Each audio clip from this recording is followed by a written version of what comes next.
মা ডাক দিয়া বলে, বাবা কি পরামর্শ বলো দেখি। নবী সুলাইমান দুইটা কথা বলছেন। কয়টা?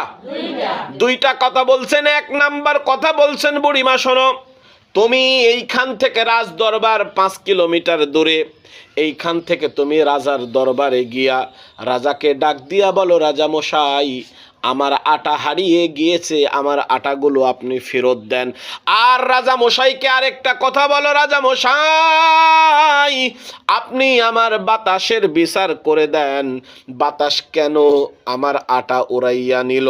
বুড়ি ডাক দিয়া বলে, ও বাচ্চা, আমি রাজার কাছে গিয়ে এই দুইটা কথা বলতে পারবো না।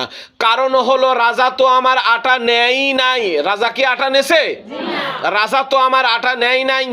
আর বাতাসের বিচার কেমনে হবে?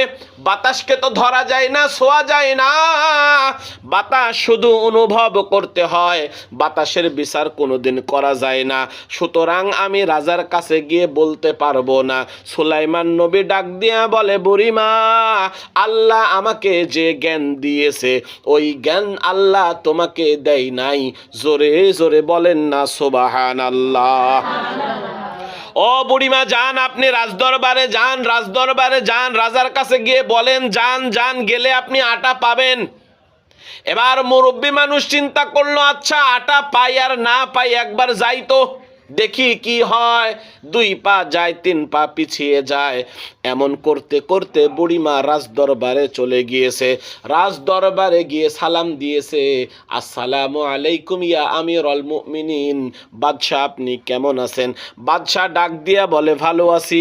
বাবা তুমি কেমন আছো? মুরব্বী বলে, আমিও ভালো আছি, তবে একটা সমস্যা হইল রাজা সাহেব, কিছুক্ষণ আগে বাতাস আমার আটা উড়াইয়া নিয়েছে, ওই আটাগুলো আপনি ফেরত দেন। জোরে জোরে কন্যা মারহাবা। ওই দেখেন খেলা শুরু হইল এখন, কি একটা মজার খেলা। বাদশা ডাক দেয়া বলে, ও মুরব্বী, আমি তো তোমার আটা নেই নাই, আর তুমি বলছো বাতাসের বিচার করতে। বাতাসের তো কোনোদিন বিচার হয় না, বাতাসকে তো ধরা যায় না, বাতাসকে তো ছোঁয়া যায় না, শুধু অনুভব করতে হয়। সাইড থেকে একজন উজির নাজির ডাক দিয়া বলে, রাজা মশাই, মুরব্বী মানুষের আটা হারাইয়া গিয়াছে, ওনার মাথাটা ঠিক নাই, কেমনে কি বলে বুঝে আসে না। সুতরাং মুরব্বীকে আপনি কিছু আটা দিয়ে দেন, তাহলে দেখবেন তার মাথা ঠিক হয়ে যাবে।